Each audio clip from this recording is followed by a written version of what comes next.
are live. Welcome to my video. This is going to go into the movie Ex Machina from 2014. I am going to start with a review that is not going to spoil anything, and then I will get into a thoughts section that is full of spoilers, but I will warn before I get to that one. So, yeah. So, this deals with Caleb, a shy young man who works at a tech company that's been compared to Google, is to spend 1 week with Nathan, his employers, at the compound that he owns. And he is a tech billionaire who at times can be quite charismatic. And over the course of the week, some deeply compelling questions of ethics when it comes to application of tech are raised for the audience to ponder. Like, as I said in my video on Civil War, it's very clear Alex Garland is more interested in asking questions than answering them, a trait he has in common with David Cronenberg. And yeah, I really greatly appreciate it. I think these tend to, that kind of approach tends to make more compelling movies. And I just realized I forgot to do the, right, so I'll do it here. The movie is rated R, so will this video be. So if you just cannot stand swearing, this is not a fucking video for you. And yeah, absolutely loved the movie. So I have decided, like a Ryan George character, I'm not going to be giving away exactly what the questions are or what they relate to in the review itself. If you very badly want to know, it is easy to find out. You're already online. I love the idea of someone watching this not knowing exactly what tech it's going to explore. And yeah, I get, Ex Machina, okay, it has to do with some machine, but what machine? You don't know if you don't know. And the thing is, you might not know that you don't know. And, let's see, the cinematography and editing here strike a balance between awe and anxiety around the technology that it's about. The acting is amazing. And, for years now, it never ceases to tickle me how different the characters' performances and an argument could be made for relationship is between Oscar Isaac and Donald Gleason in this compared to the Star Wars sequels that they appear in. I'm not going to give away exactly which ones. There, Isaac plays Resistance pilot Cameron Poe, Donald Gleason plays General Hux, an extremely on-the-nose version of young Hitler, or rather his Star Wars equivalent. And yeah, for this to be so very different with the same two actors, yeah, and then we have Alicia Vikander. Absolutely amazing. I can't quite, she's Swedish. I'm Danish, so I can't claim that we're, what's the term again? Countrymen. We're not from the same country.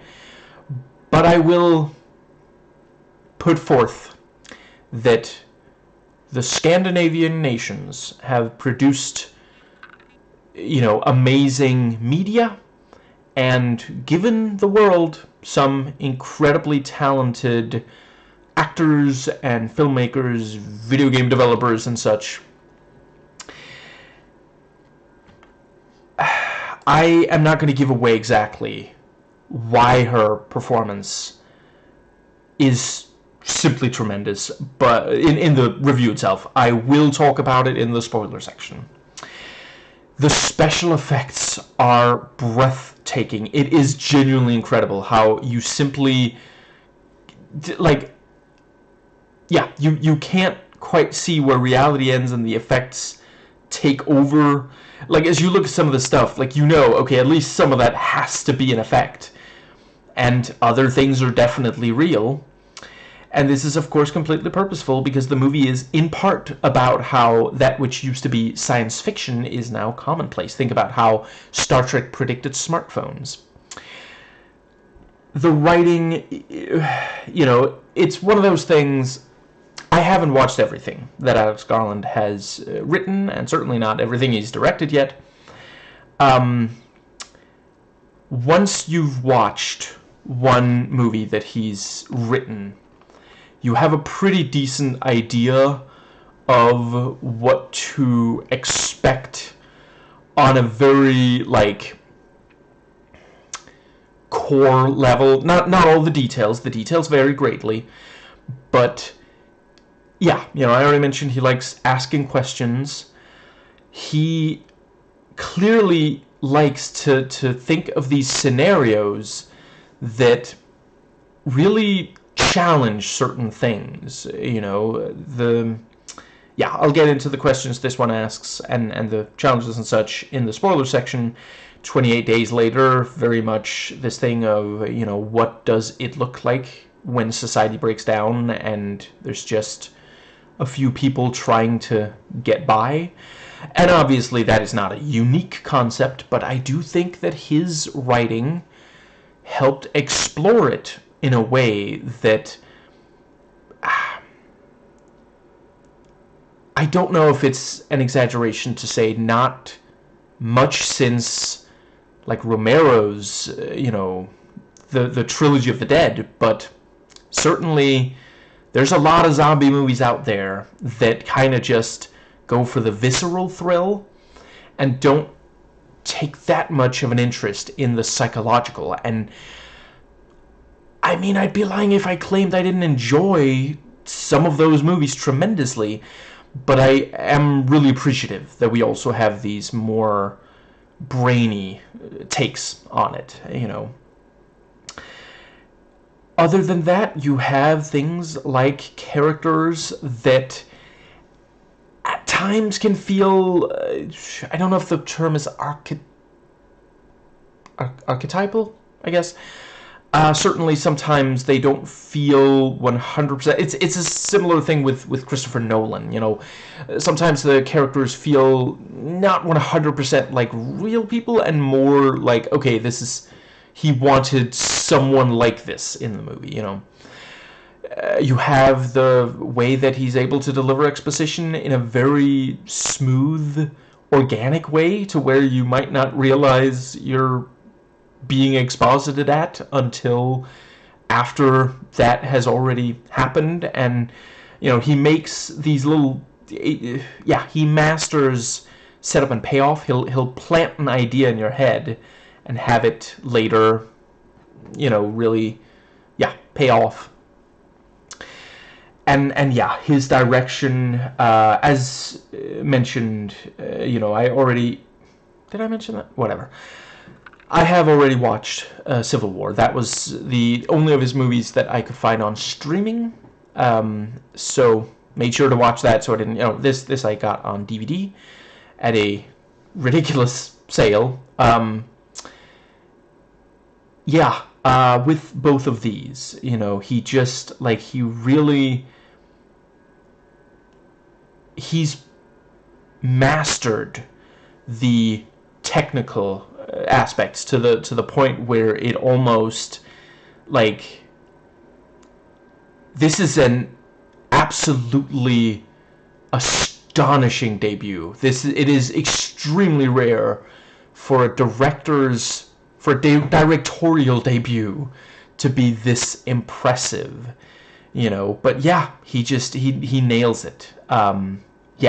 I already talked cinematography and editing. Other than that, there's just little moments in performance that ultimately it's difficult to say exactly who has the most responsibility, if it is the performer or the director. But I think it would be a shame to completely discount Garland as an actor's director, because some of these decisions and performances, like, if he really thought they were doing a terrible job, he would have corrected it. So clearly, I don't know how much guidance he had to give them, but he got amazing performances out of, so yeah. And that's like there are some incredible technical directors who were not particularly good at working with actors. If the actor didn't intuit what was desired, the director was simply not very good at, communicating it to them, and it did negatively impact some of their otherwise great work. A few examples that come to mind are people like Alfred Hitchcock and Stanley Kubrick, who I acknowledge are extremely problematic. I'm not making any excuses for the way they treated their actresses. Yeah, they were not very good at getting across, the best of the performances are the ones where, just the actor was able to deduce what was desired, Now, right, and the music also just, it works in perfect harmony with the cinematography and editing to build this really effective atmosphere that just, there's constantly something under the surface, and at some point it's going to come, it's going to reveal itself, and it's one of those things where you simultaneously dread it and anticipate it with great excitement.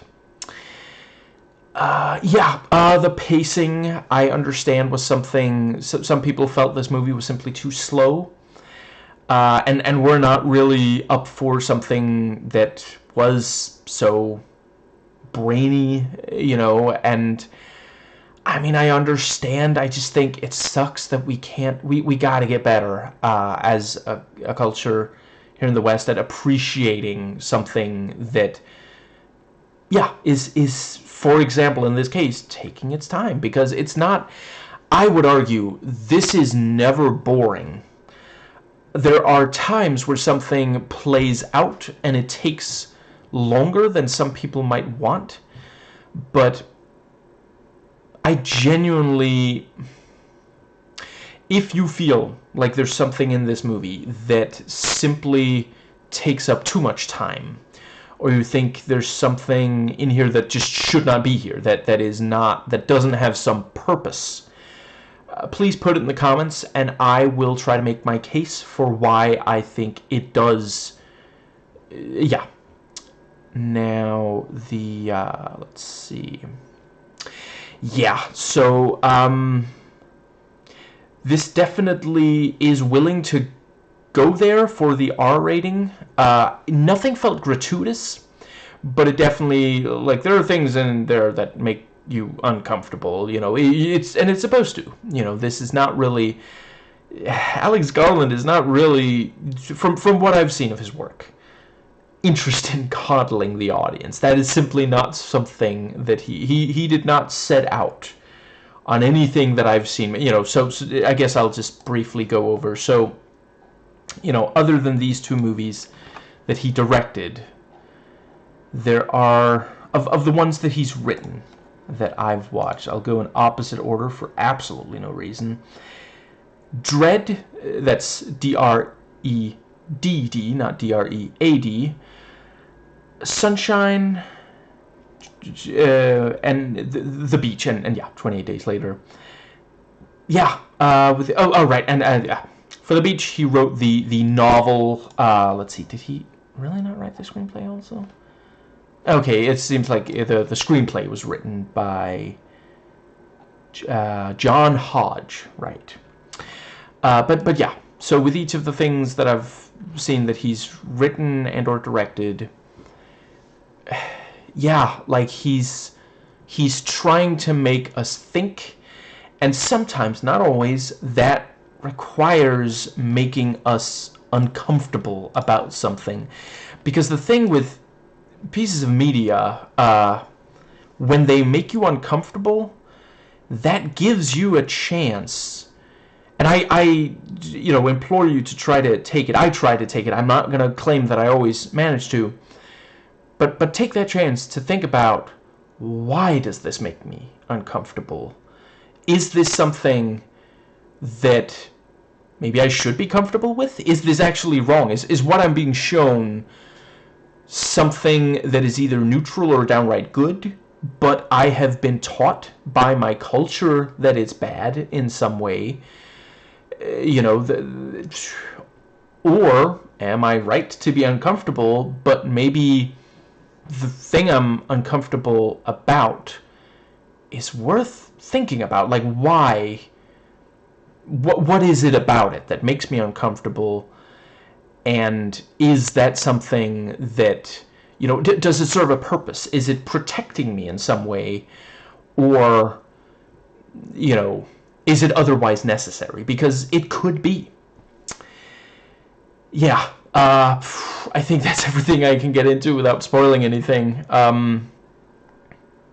Yeah, just, yeah, I guess one more thing is, in some ways this is like a stage play, and that again is something that's going, has and is going to continue to put some people off, and others, I personally think, as long as you're making sure that it is compelling. Like, I'm personally not the biggest fan of sitting down to watch something on a screen that is, in actuality, somebody filmed a stage play. I prefer for there to be something, and yeah, this, to me, it never felt like they just should have made a stage play and just filmed that. There's enough in the cinematography and editing to, avoid that. But yeah, some of my favorite movies are, like, I love the 1972 Sleuth. I hate the 2007 version. I can never remember. Did that used to be a play and then they turned it into a movie, or was it later turned into a play, or maybe not? But some have, in certain ways, it certainly resembles a stage play. And that one also does just enough. And certainly I think just the performances and writing, and oh my god, the art direction of that movie, phenomenal. I think there's enough there. But yeah, if you don't like, a chunk of the movie is people talking to each other, and yeah, if that's not enough for you, the movie's simply not your cup of tea. And yeah, I think what they say, how they say it, and the questions that they raise in these conversations are compelling enough. I'm not going to pretend like just anything would be, I don't think I've seen a movie where I really felt like, okay, this is too much like a play and I'm not really enjoying it. Not off the top of my head can I think of one. And it's been way too long since I last watched an actual stage play for me to recall. When I was a kid, my parents used to take me all the time. But yeah, right. Oh fuck. I can't believe I almost didn't mention the art direction of this movie. Like, holy shit. Because it feels like, I already mentioned, you're spending time on, in the living area of this tech billionaire. It feels like the kind of thing that a tech billionaire would make. And there, like, I've seen pictures of, some of the places favored by tech billionaires. In some ways, this does really resemble the actual, But there's just enough, like,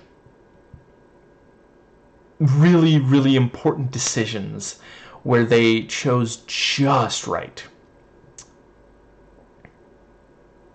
And I think, yeah, I'm going to expand on that in the spoiler section. But yeah, I rate this 8 genuinely incredibly interesting and important questions posed for us to make up our minds about out of 10. And yeah, so there's not an awful lot to rank here, but yeah, I do think I personally like this better than Civil War. I explain my issues with that film in the video I did on it, and a bunch of them are spoilers, so yeah. I'm not going to be... Yeah, I'm going to try not to spoil anything other than this movie in the spoiler section, which we have now reached. Just going to real quick note. So it is...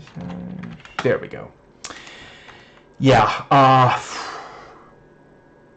the art direction, because like we've seen, there are images out there available for public consumption, whether we like it or not, of living areas for tech billionaires. And some of the time, like, you'll look at it and be like, okay, yeah, I guess that is what you would buy if you, like, you, the tech billionaire, if you had that much money.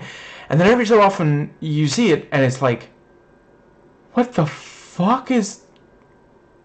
That's what you chose. You have all the money in the world, and you chose something so, like, oppressive and alienating and off-putting.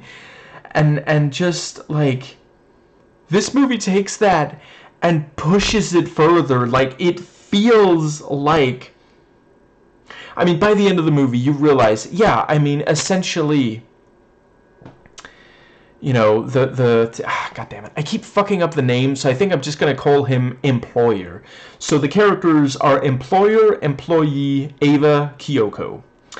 Employer is essentially abusing these robots, you know? And yeah, like, the place he built... It's one of those, you know, sometimes you'll see something and it's like, does the character realize how fucked up this is? Or I guess we're maybe supposed to not think about... I mean, for this one, I definitely do think... Because he doesn't seem to fully understand how off-putting some of the shit he says is to other people. And, yeah, I think he doesn't realize just how off-putting... You know, like, he acknowledges about the windows, you know. I don't know, I guess he's a Mac guy. But...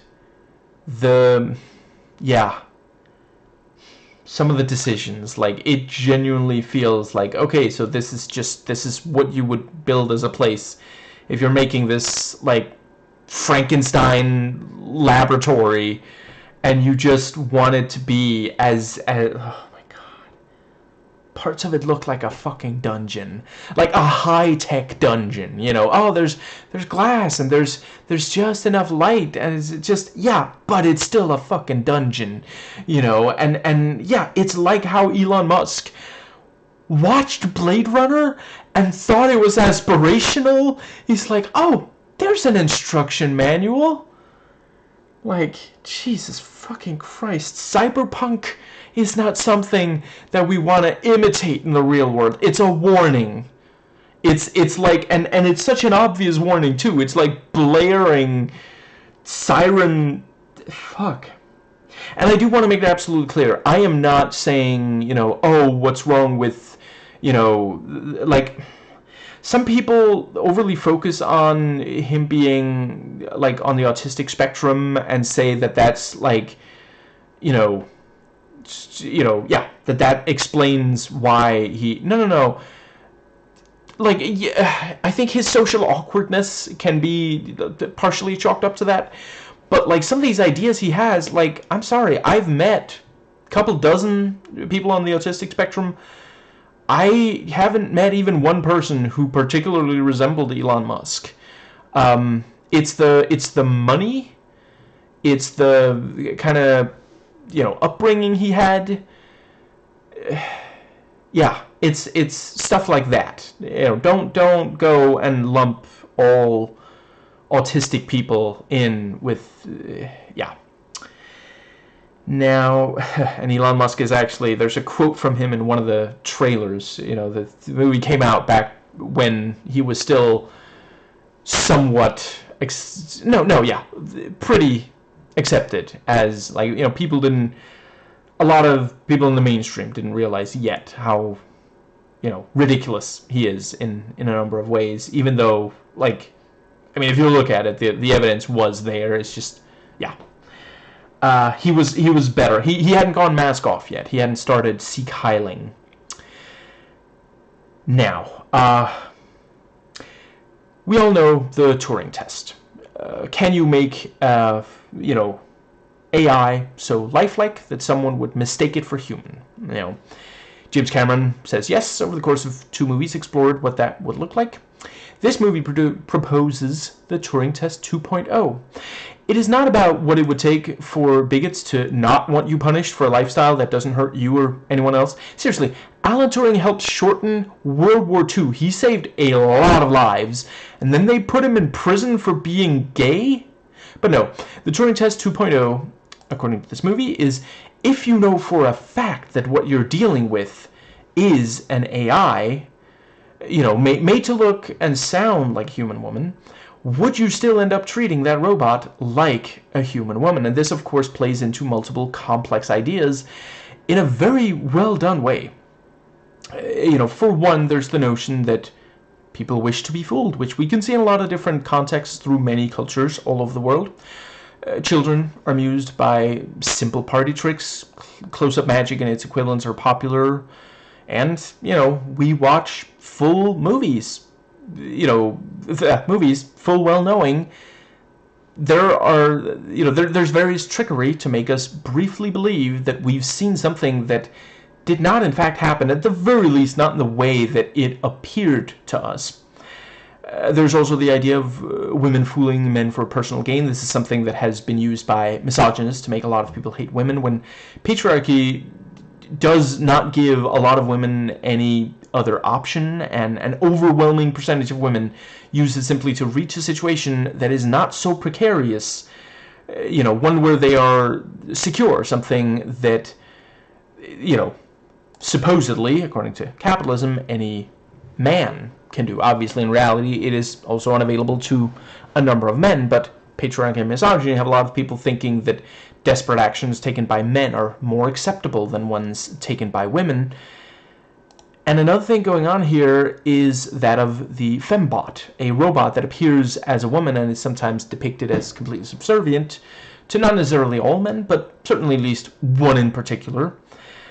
There are pieces of media that explore the idea that some men, thankfully not all of us, would prefer a fembot to a real woman on account of wanting to control the, you know, woman or AI looking like a woman, wanting one that never rejects us, disagrees with us, has thoughts and ideas of her own. In reality, the relationships I've had with women, a lot of the most rewarding stuff was when we disagreed on something, and we would talk, she would explain why she saw things differently, and I would see that subject in a completely new light. And, you know, a lot of the most important things I've learned in my entire life, I learned from listening to women. A lot of it is, you know, watching videos right here on YouTube made by leftist women. Now, I recommend the videos by fellow leftist YouTubers, far better at this whole thing than I, that explore fembots, including The Take and Cheyenne Lynn. Also, make sure you watch Sean's video on this film. I'm going to try not to restate what they have said. I really appreciate the movie hits the ground running. Like, immediately he's winning the contest that we didn't even know about before he was declared winner. He's congratulated, they fly there, and the rest of the movie is spent on Nathan's compound. And I do also really like the decision that we do briefly see the rest of the world at the very start and at the very end. And at the start, we see, excuse me, Caleb very happy to go to this place that he knows is far away from civilization. I mean, tech billionaires don't tend to keep secret. They keep some things secret to our detriment, but, you know, they like to brag about the size of their spaceship and the compound and you know, such and such, and you know, oh, it's actually really far away from society because I just like some peace and quiet, you know, for me, not for the, you know, people who work under me and I pressure to the point where some of them like collapse. And yeah, but yeah, Caleb at the start versus at the end, Ava so happy to be out in the rest of the world, you know. Caleb no longer really appreciated, you know, what he had there. Let's see. Yeah, we're told the compound is massive, like they've been flying over for 2 hours before they get to the part where he enters the helicopter, can't even get all the way up there, you know.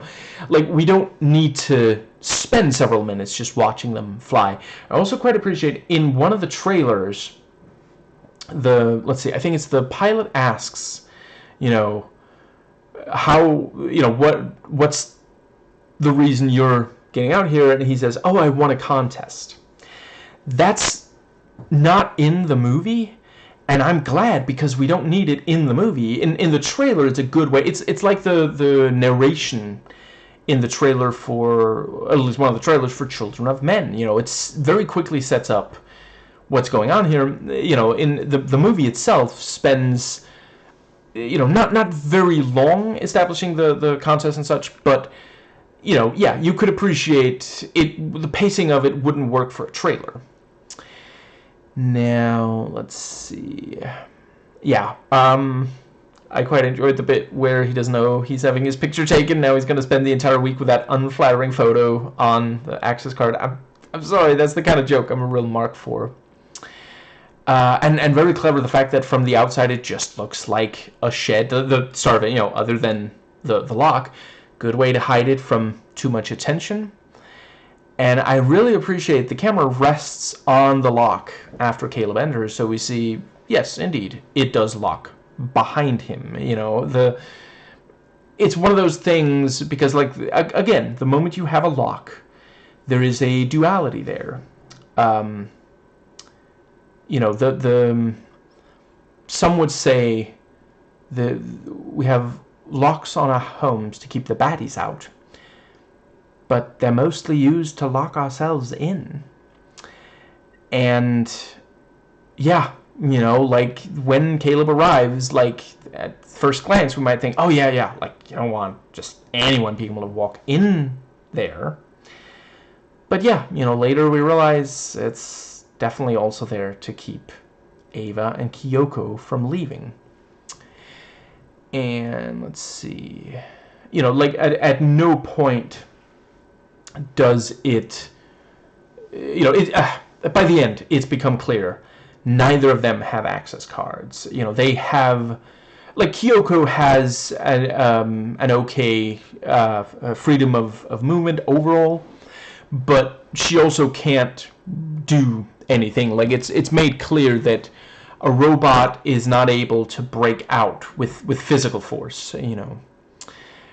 And let's see, and you know, like if Kyoko had attacked Nathan before the very ending, like what would she do? You know, actually, yeah, come to think of it, I'm not 100. No, yeah, wow, I hadn't even thought of it until just now. I guess the reason that she doesn't just escape her, like, couldn't she like grab his card and just escape, but then she wouldn't be able to free Ava with her. And there might also be some kind of programming to prevent her. Yeah, I'm not 100% sure. Now, let's see. I don't think it's a flaw of the film that it doesn't handhold us through the answer to that. Let's see. Yeah, and you know, once we meet Nathan, he almost immediately mentions employer-employee relationship. So we realize that's how the contest works. One of his employees spends a week with him. And, you know, the NDA is for, you know, and also, you know, he says, let's do away with it, but he also brings it up. You know, he doesn't actually think that they are, you know, equals. but just it's so wonderful because like it's exposition. It plants that seed because like we hear him say let's do away with it, and at the front of our mind is like, oh, thank goodness, he's not gonna constantly being like, having to like address him as sir and ask for permission for everything. They're just two bros hanging out for a week. It's chill. But in the back of our mind is also, so you are technically in charge here, and we don't think that much about that immediately because he said let's not do it. It's such a wonderful, just yeah. Let's see. Yeah, and the NDA is first presented as just a formality. When Caleb pushes back, Nathan says he'll regret it, and does admit it goes beyond what they would normally be. And he doesn't even address the idea of a lawyer getting involved, because obviously he doesn't want anyone other than Caleb there. It is just, it's such a great, yeah, he is a man who is always, Nathan is always trying to make the situation work out the way he wants to. He's incredibly manipulative. And yeah, I personally don't think that Ava is, and I appreciate this is my interpretation. I'm not saying that, everything, I think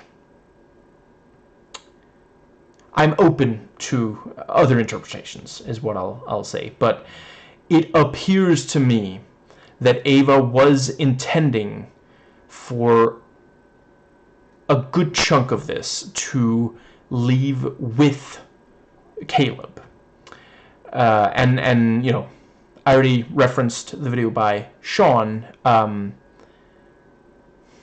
guess I'll just briefly say, in case you didn't watch that, I think you should. In general, he's awesome. Yeah, he points out it seems like the moment that something changes for Ava when she meets Kyoko, and yeah, I think that's when she decides she's going to leave him behind. And I do appreciate it is definitely a decision she makes. She could have brought him with. She says, stay. She could have said, wait by the door. But, yeah, she does want him stuck in there. Let's see. And but yeah, Nathan, yeah, the thing about, oh, should a lawyer get involved? Like, it's also one of those things where, like, at first glance, if you're very devoted to the idea that Nathan is not a bad person, you could say, I mean, Caleb was obviously joking.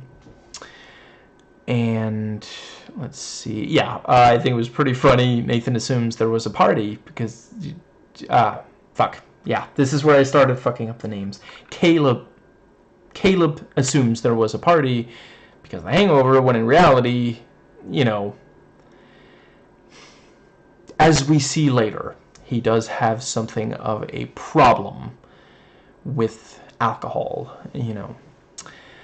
And let's see.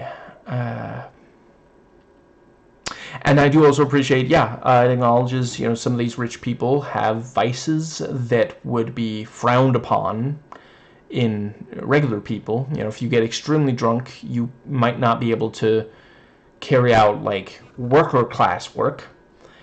But, yeah, some of these rich people, they set their own schedule. They get to, show up late or put in mediocre performance or the like.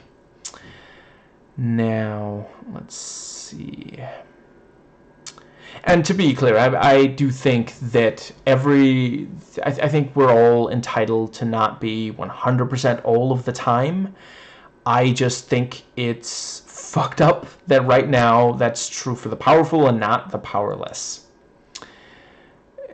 let's see. There are working class people who've had their entire lives ruined because they got too drunk or the like, and then, some rich people, yeah. Let's see. If you're poor, you have a problem. If you're rich, conspicuous consumption.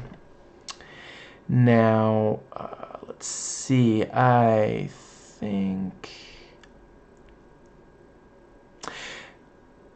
Yeah, I really appreciate the way the movie explores the balance between technology being a tool and taking over our lives, getting too much power over our lives. We see from almost immediately, there's a ton of cutting-edge tech at this compound, and, yeah, Nathan doesn't really have much directly to do with human beings. It's almost only tech. And this is true of some of these rich people, and they have completely lost the ability to relate to regular, to people who aren't rich, and some of them never had it to begin with. Let's see. Because, like, Zuckerberg wasn't always, like, super rich. Yeah, I forget. I heard once whether or not he was ever able to relate to other people who weren't super rich, but I have forgotten in the interim. But certainly today, he does not seem to at all understand how regular people who aren't rich, think, what affects their lives. But yeah, as we see later in the movie, the fact that Nathan avoids human contact so much, it's definitely had an effect on him and his mental health. And yeah, like, one has to wonder, do the machines have too much power over him? Do they take more than they give him? All he does is work on technology, get drunk, and recover from getting drunk. And let's see, what was the other thing that I wanted to say? Yeah, I think it's noteworthy, like, by the end of the movie, the fact that, yeah, at the start we see Caleb get the news that he won the contest, and then, there's like this, his webcam is like scanning him, and later we see a similar thing in one of the, with one of the cameras at Nathan's place. Yeah, Nathan, before he met Caleb in person, he was watching him through his webcam, which, like, I'm sorry, there's just something fundamentally wrong about watching someone else through their webcam. Like, what kind of sick fuck? I'm sorry, I mean, like, without them knowing. I don't know, I felt like I had to make it clear. I was joking there. Anyway, yeah, let's see. Right, and that, yeah, the door locks are presented as something that takes away anxiety. Am I allowed in this room as a guest? But obviously it also does mean that there are certain things that are hidden. The glass in the test area has clearly been hit hard. One of the robots attempted to escape. Just, yeah.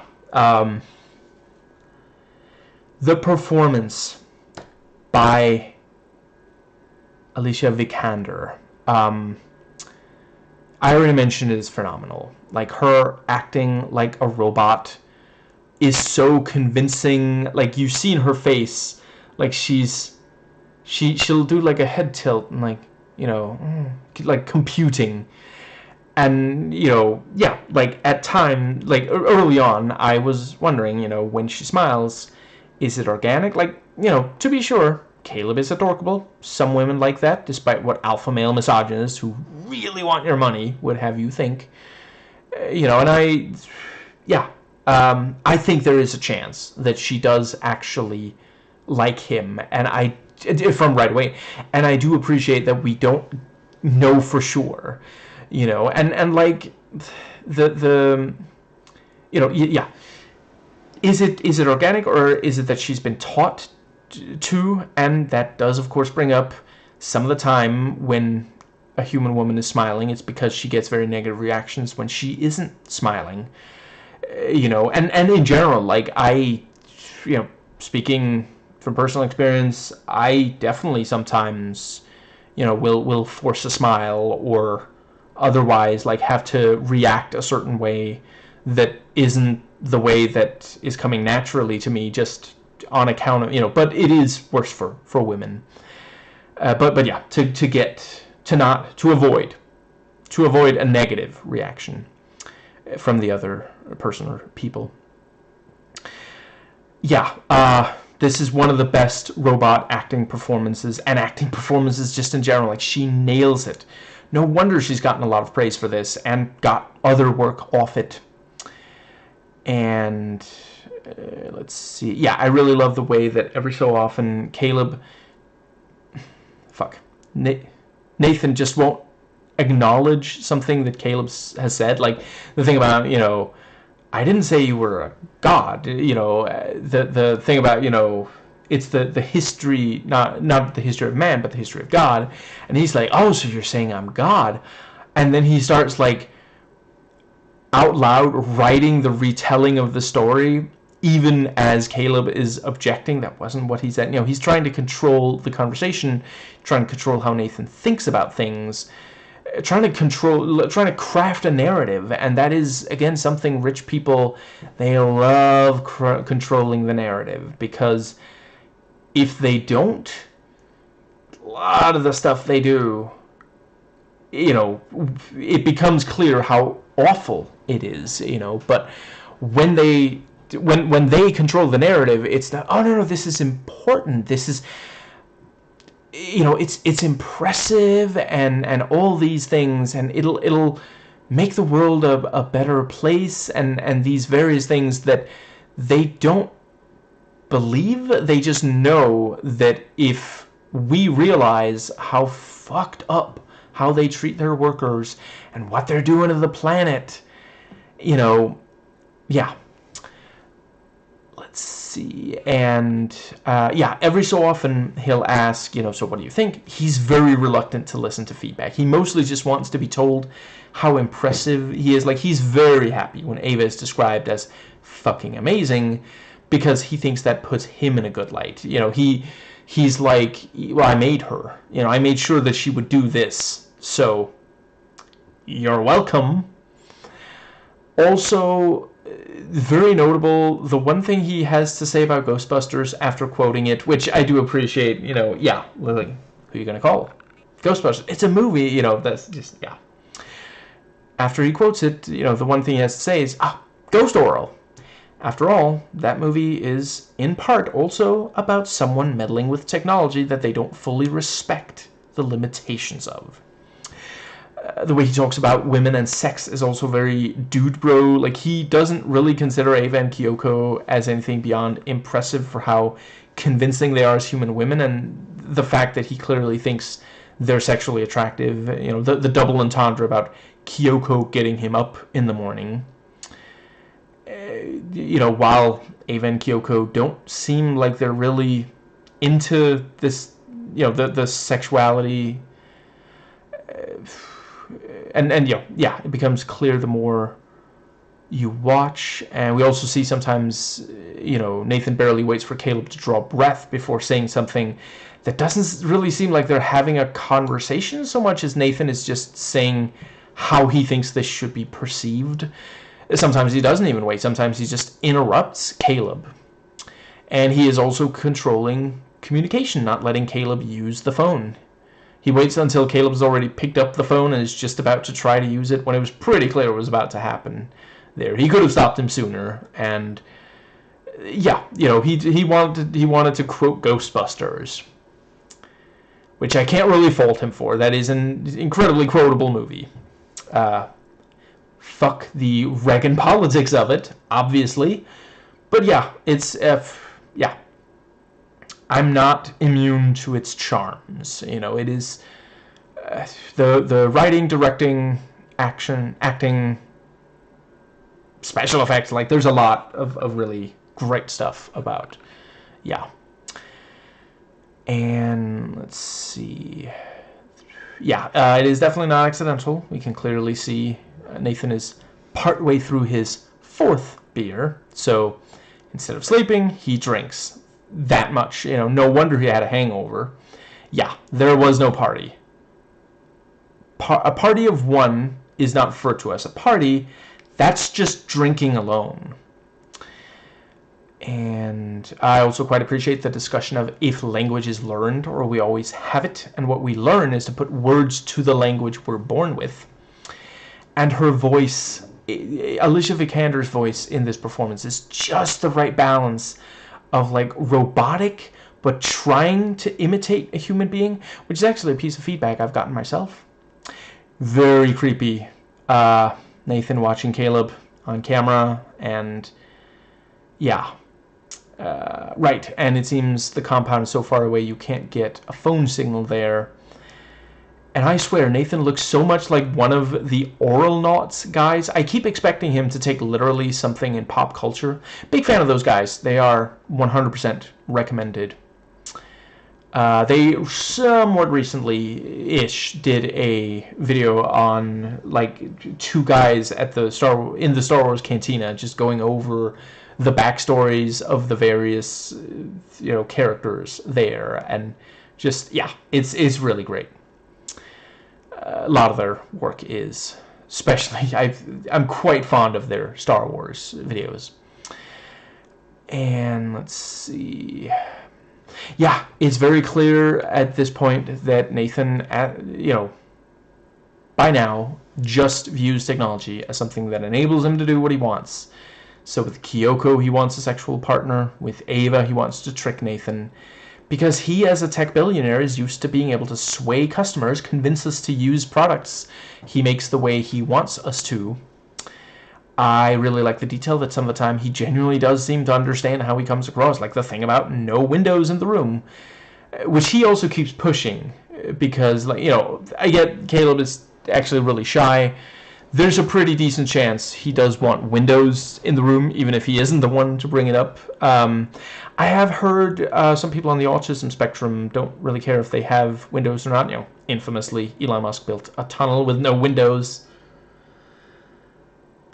Why does he have this much power? Now, let's see. I am not sure that I really read Caleb as being on the spectrum. I don't know. I could be wrong. Maybe I'm missing something. To me, he mostly comes across as just shy and not super used to social interaction, which he lost his parents at too young of an age. I think that accounts for it. Oh, right. Meant to say this sooner. Meant to put the following in the review. I have seen some say that the movie is homoerotic. I want to make clear, first of all, there is nothing wrong with, homoeroticism or that read of the film, and I think I do see some stuff. Overall, I don't think I am the right person to be discussing it. I can imagine someone else has. I haven't watched very much very many videos talking about this movie in particular. Let's see. Other times Nathan doesn't seem to think about what Caleb wants or understands at all. It's wild to think that there are still a bunch of tech guys who behave as close to Nathan as they can. As I record this, just a few days ago, excellent fellow leftist YouTuber Rebecca Watson, one of the OGs of leftist YouTube, uploaded a video where she talks about creepy tech guys sexually harassing AI women. Nathan doesn't really think of Ava as a full person. Caleb doesn't, she has to point out to him it's very one-sided if it's just her answering his questions all the time, and she does genuinely seem sad at the news that his parents are dead. Very clever about the drawings. She isn't sure what they're supposed to be of, and she wants him to tell her. And he insists that she should think of something she wants to draw and then try to draw that. It's in part that she's an AI, in part she was made by Nathan. she expects someone else to tell her what the drawing is of, and it's also somewhat childlike. Let's see. Yeah, she's surprised at the idea that she should start drawing with an idea of what the drawing should end up looking like in mind, work towards that. There's something inside her that she doesn't really understand, and she's hoping that Caleb can answer it, because Nathan hasn't. And of course, that's not purely a robot thing. We human beings have to discover ourselves as well, and sometimes we look to other people to help with that, which is sometimes a good thing, sometimes a bad thing, depending on, who they are and if they want to point you in the right direction or not. I appreciate that, employee does push back when employer is berating Kyoko, pointing out, she definitely understands that you're pissed, dude. Genuinely creepy when he brings up the power cut, and even though, no spy training, he has to lie and pretend like Ava didn't make any unusual remarks upon it. Because he can't exactly share what she actually said, because she pointed out, don't trust his lies, which, isn't that true of everyone? And I love how she just smoothly segues back into the regular test mode the moment that the power cut is over and the camera is back on. It would be very helpful if we could make a list of the books we have both read. Just 100%, there's practically a switch flipping. It's okay, factory settings, just briefly. Let's see. And yeah, he's surprised by it, because this is not the first time that she has wanted to get outside help against employer. And yeah, once we hear his background with his parents, makes a lot of sense that he's so shy and awkward. I really enjoyed the discussion of testing a chess computer. And this thing of this is like testing a chess computer by only having it play chess. And there's just some frustration in Nathan's voice when he's like, how else would you test a chess computer, and yeah, employee makes a really good point. All we're testing is, can it play chess? We're not testing, does it know what chess is, and does it, these things, yeah. Let's see. Yeah, the point made that he liked it when he was being told basically that he did a good job on making Ava. Really effective when he says, he had the people killed who set up the power because they knew too much. We genuinely aren't sure if he's joking or not. To a lot of these tech billionaires, human life is not particularly important. Profit is, power is. And let's see. Yeah, by the end of the movie, I don't know if he was joking or not, because it's one of those things. Sometimes a joke is just the person saying the thing they actually want to say in a way that they know they can get away with. There's a lot of conservative comedy.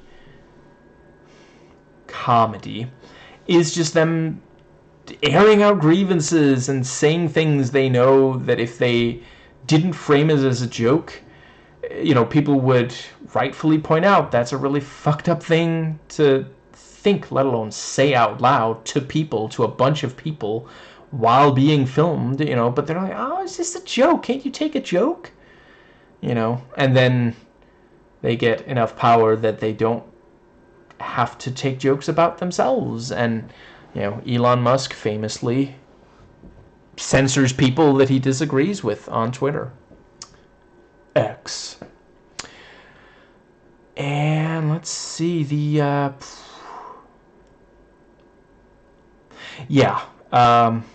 and in bed, employee is not only thinking about Ava, but actually watching her on the screen.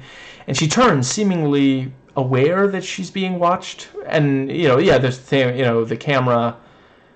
I forget if they outright say... No, they say that when the camera is on, but does that mean that it wasn't on when he wasn't watching it? I'm not 100% sure. Again, I don't think it's a problem that I'm unsure about that. see. Yeah, my empathy says she probably doesn't want to be watched all the time, so the look on her face might be her figuring she has to pretend she's okay with it, maybe even likes it. Again, a lot of that under patriarchy, women having to go along to get along because they know that women have the power, they're at our mercy. It's horrifying.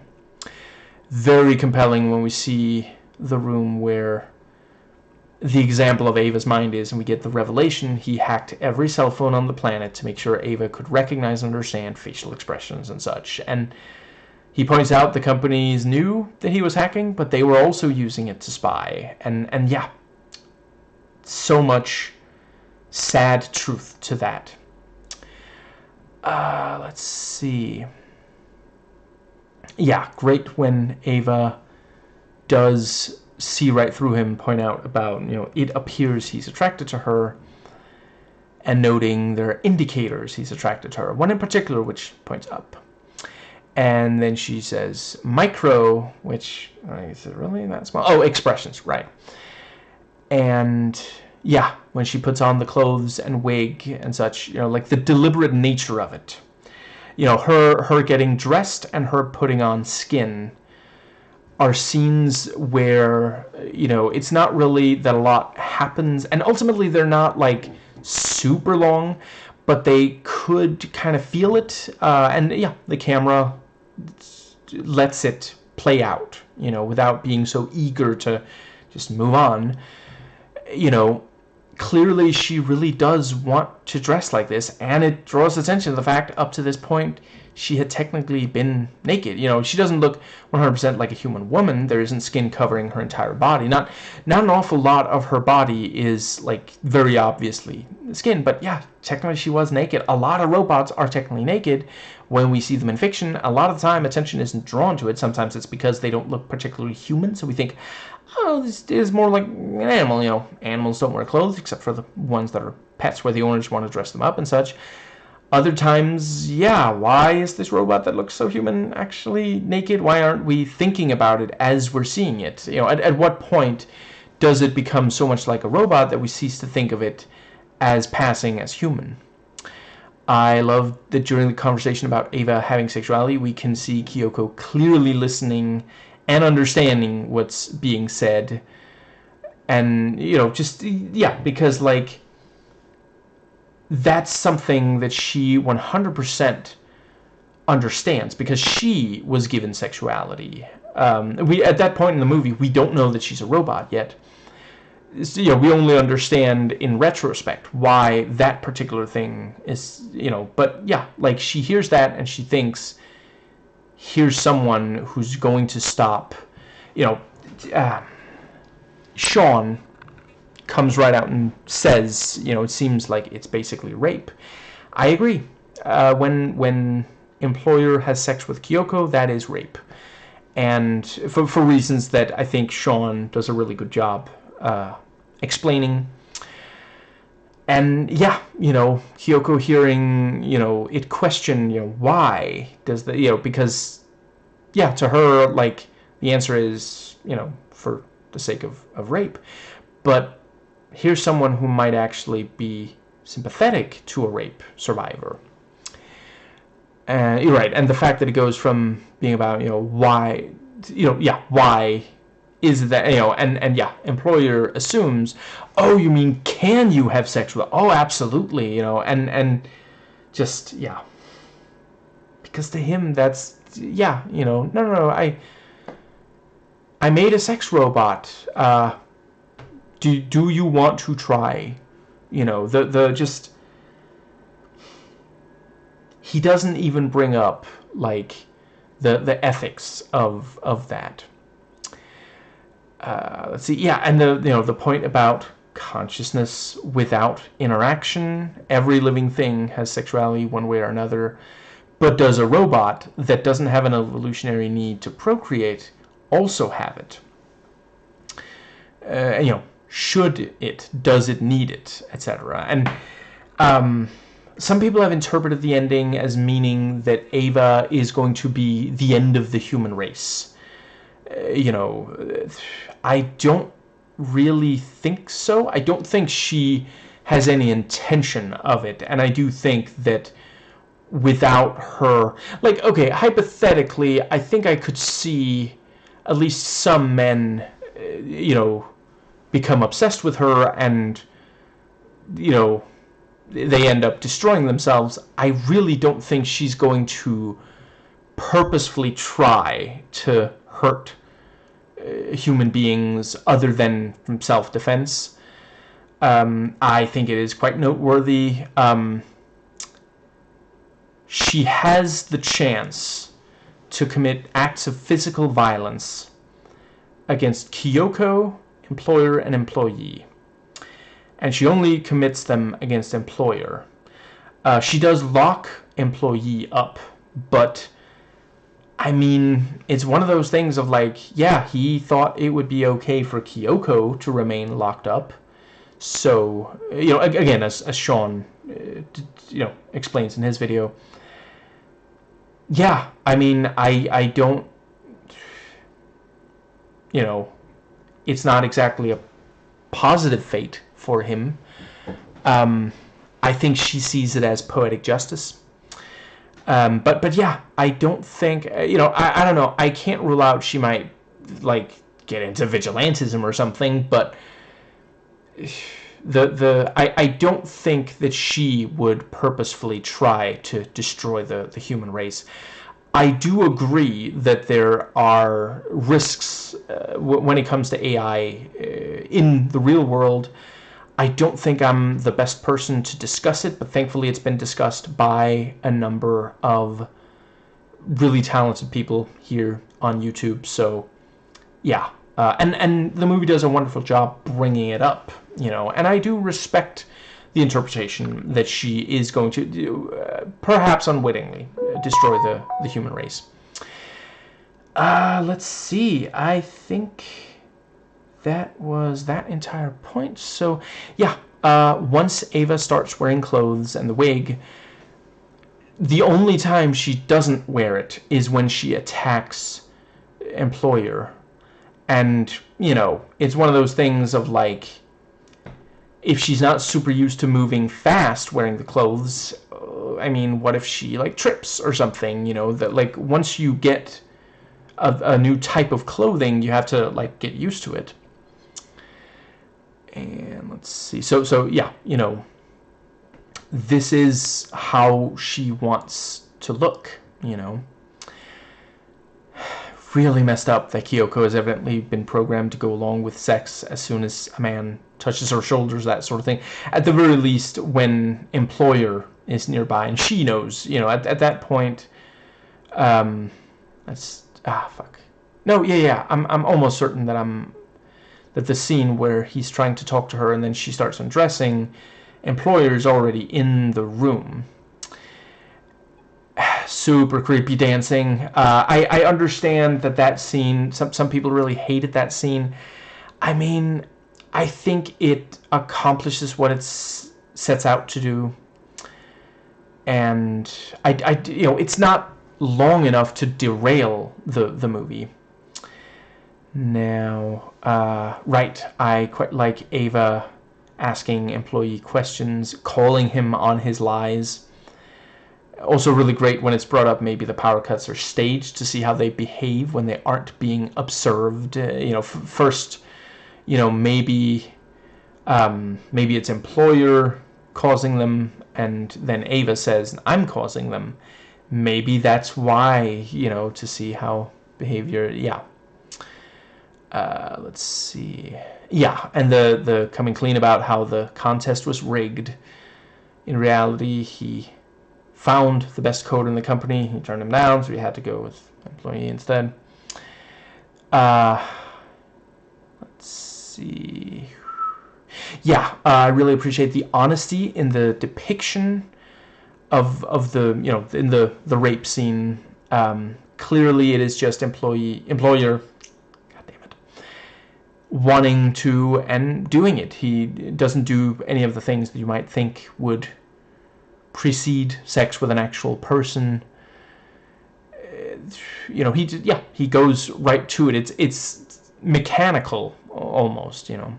And I'm glad it doesn't go on forever. You know, it's long enough to make it clear what's happening, and then it ends, because we don't actually need to see a drawn-out version of it. It's important that we realize that he is raping Kyoko, but it shouldn't be this long, drawn-out sequence. I really appreciate the moral indignation of Ava as she points out how unfair it is that someone gets to choose to switch her off. And yeah, the thing about, you know, let's see, I think, yeah, employee, I think, says, oh, I mean, it's not up to me whether or not you're switched off. And then she says, no, but it's up to him. Isn't that wrong? And let's see. And she is correct. Technically correct. The very best kind of correct. And yeah, this time she doesn't say anything about, you know, the lies, you know, of employer when the power's cut. She asks employee if he wants to be with her after saying she wants to be with him. And yeah, the employer barely, you know, outright barely seems to think about Ava as a person with an actual consciousness. He admits, you know, oh yeah, the process will remove her memories to upgrade to the next model. He's talking about, like, it's just a program that doesn't have a mind, you know. Yeah, yeah, a program made by him that has a purpose isn't completely fulfilling that purpose. And he genuinely doesn't seem to realize how... Well, now wait, is that part of the manipulation? Is he waiting to see how enraged employee is going to get at that? Because he goes into detail, and he's really cold and detached when talking about it. When other time, you know, he's like, oh, you know, Ava's fucking amazing, right? You know, but... No, yeah, I think he's trying to, because, like, I mean, what's, you know, employee going to do? You know, if it comes to a fight, obviously employer wins. We see that later. Now, let's see, the,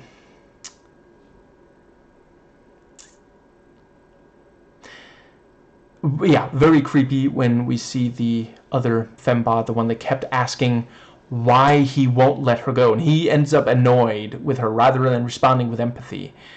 You know, like, it's just, are we really going to do this again? Yeah, until you let her leave. It's just, yeah. And yeah, I mean, one can absolutely understand someone expressing not wanting to be a captive. And, you know, Ava realized she couldn't be as straightforward. She...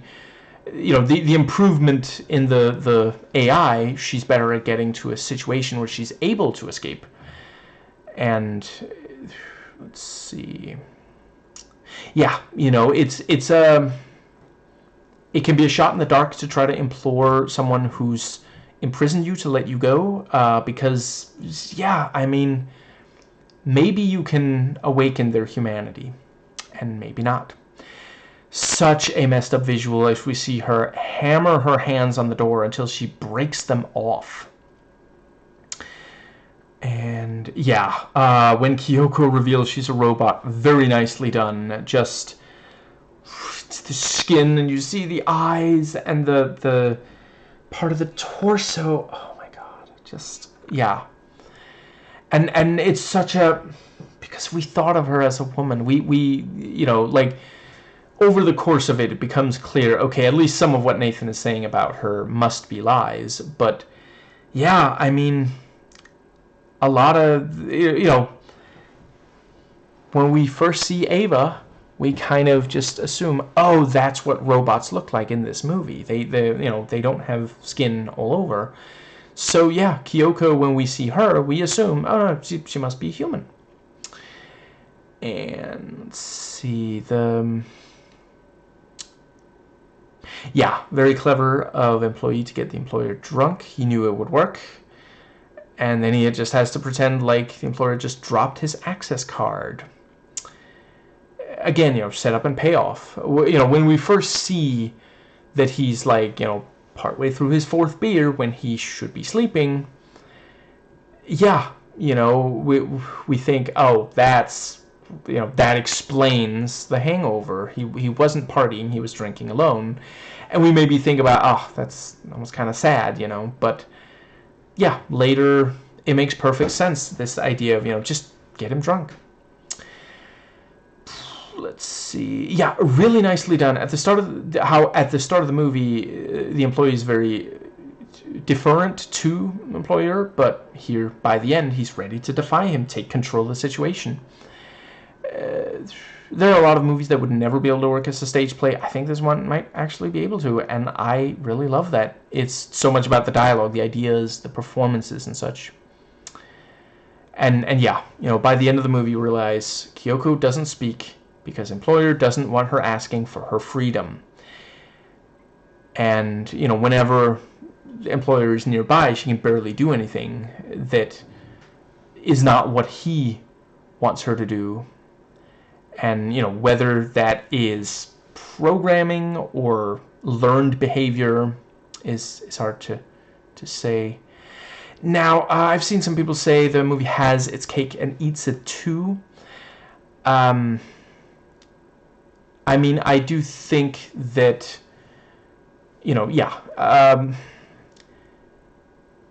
Alicia Vikander is in part cast, she's there in part because she's incredibly talented.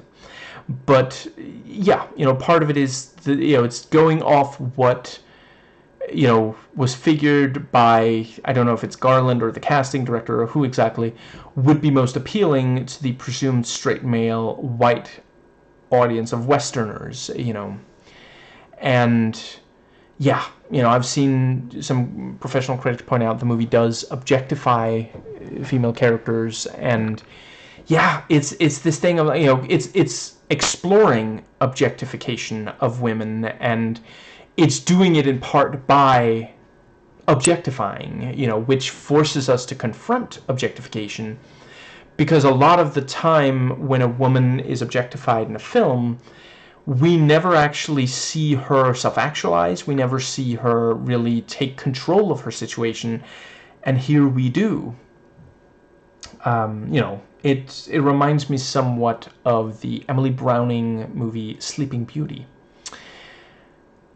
Did not see coming that employer had set up a battery-operated camera to determine what was being said when the power was cut. Very clever, both by him and Alex Garland, and the fact that the test used the employee as just a means of escape. He was chosen in part because he has no family, no one will miss him, no one will notice, no girlfriend, and there's the thing about, porn search history. Let's see. Yeah, very creepy. And here I was about to say, employer picked a hell of a time to stop drinking, but it makes perfect sense once he knows what he knows. And let's see. Yeah, I quite like when Abe asks, what does it feel like to have made something that hates you? I'm not sure he personally knows as well as conservative parents of teenagers do. I love that the employer, his response to being called a bastard is to say, I understand why you would think that. Just, yeah. Also really gross of him to throw back in his face about the blood, which was also a scene that really fucked with me. Like, I felt like he almost definitely wasn't an AI, but yeah, like, Philip K. Dick is giving a thumbs up in his grave. If you know, you know. This is also a movie that would make Isaac Asimov look up from his typewriter, possibly even more than once. Might even make Harlan Ellison stop frowning for a second or two. I hope Harlan Ellison made it to heaven, but I figure he's probably complaining about every tiny little thing that he doesn't love. And, just like the video game franchise Deus Ex, the title Ex Machina refers to the Latin phrase Deus Ex Machina, and in both they do make sense. Deus Ex is in part about the godlike qualities of some machine, so it's focusing on the Deus part. This one is asking us to wonder if a machine like this would be godlike and exploring the machine. Ex Machina means of the machine. Super clever that the employee already did the reprogramming the night before. He already did express that he thought maybe the employer was watching them. He didn't know specifically about the battery, operate a camera, and the fact that he still wanted to get him drunk was not so he could reprogram it. It was just to make it easier for Ava to overpower him. And let's see, yeah, and he needed to tell Ava about the to cause a power cut, and she would think that she wouldn't be able to open the door before he got to a computer, but yeah. Let's see.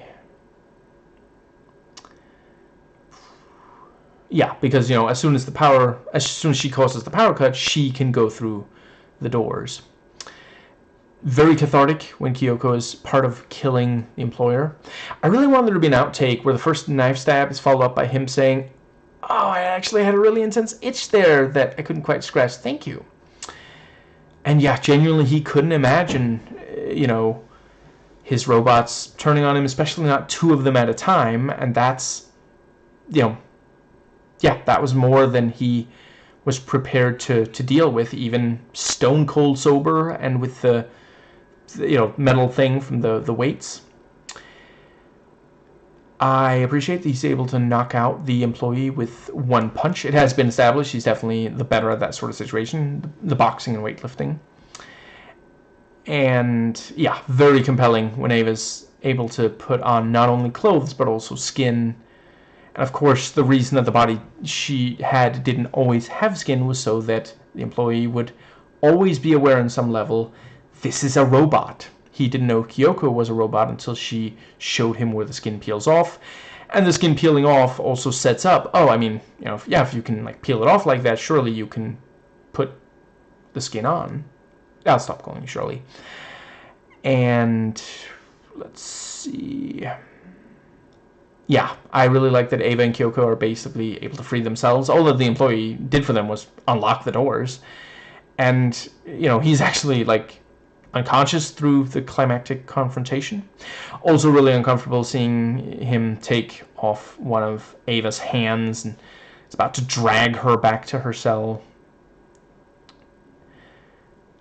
Considering how meaningful Ava applying the skin is, I'm really glad we've gotten to a point where nudity in a film can be appreciated as communicating something, not just being there for arousal. The camera lingers on her naked body, but, again, having its cake and eating it too, it is also her self-actualizing. She does want to look like this, And let's see... Yeah, and I mean, yeah, he's watching through the glass. It might be slightly distorted. He's not in the room with her because this is a private moment for her. And let's see, I think... Yeah, great to see Ava smile when she's just about to leave through the shed, and also after that at nature. And yeah, I agree with Sean about why Ava doesn't bring employee with her.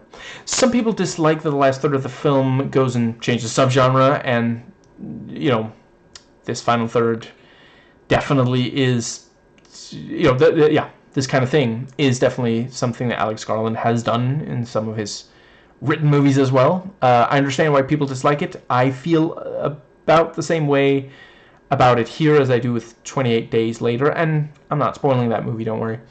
Part of me wishes that it came to a close in a similar way to the first two-thirds. Maybe, it would be nice if there existed a movie that was made up entirely of stuff like the last third. But I do appreciate it that it needed something after all that build-up that wouldn't completely have been provided if it didn't change gears at all. There's just too much tension in this movie for there to not be some kind of confrontation there at the end. And it's not like it became an action movie or something. The specific fight was over pretty quickly. I think that might just about cover all that I have. So, yeah, I've tried to say everything that I had to say that wasn't already said in one of the videos I mentioned. Once again, Sean, The Take, right, and the two videos on Fembot, specifically The Take and Cheyenne Lynn. Yeah, if there is something that you really want my opinion on,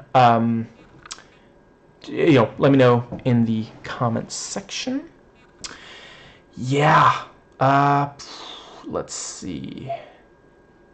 I think that is absolutely everything. So, yeah.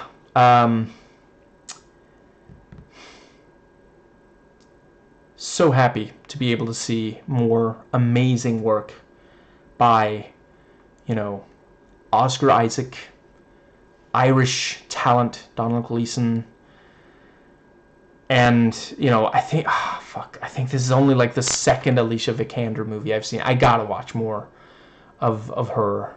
Just amazing. Like, I've known for years that I gotta watch more of her, but now especially, like, just, oh my god. Such a compelling, it's so convincing. Like, it's the kind of performance where if I didn't know, like, hypothetically, if she had skin the entire time and she hadn't been introduced as being a robot, let's say that it was like with Kyoko, she was just around, but her performance was basically the same, yeah, we would have immediately been like, okay, there's something, like robot or maybe spectrum coded or something. So just, yeah. I think that might be, yeah. Really glad that we're at a point where, an actress doing nude scenes is not going to, like, negatively affect her career the way it used to. There are actresses now that are thought of, rightfully so, as, incredibly talented, and they'll do nude scenes, and yeah, it's not treated as, oh, I guess that's, it does sometimes still happen. I remember reading user reviews of Martha May Marlene, and yeah, it fucking sucks that it happens, and I don't know how you watch that entire movie and take away from it that the nudity is there just for titillation, that it's not serving any kind of purpose. Like, notice when we see nudity, notice the context, and what characters we're seeing nude, and how perhaps others react to those things, and yeah. I think that is everything. Yeah. Really amazing. So glad I finally watched this. It only took me 10 fucking years to get to it. Yeah. Let's see. Do I have some kind of clever way to sign off? Let's see.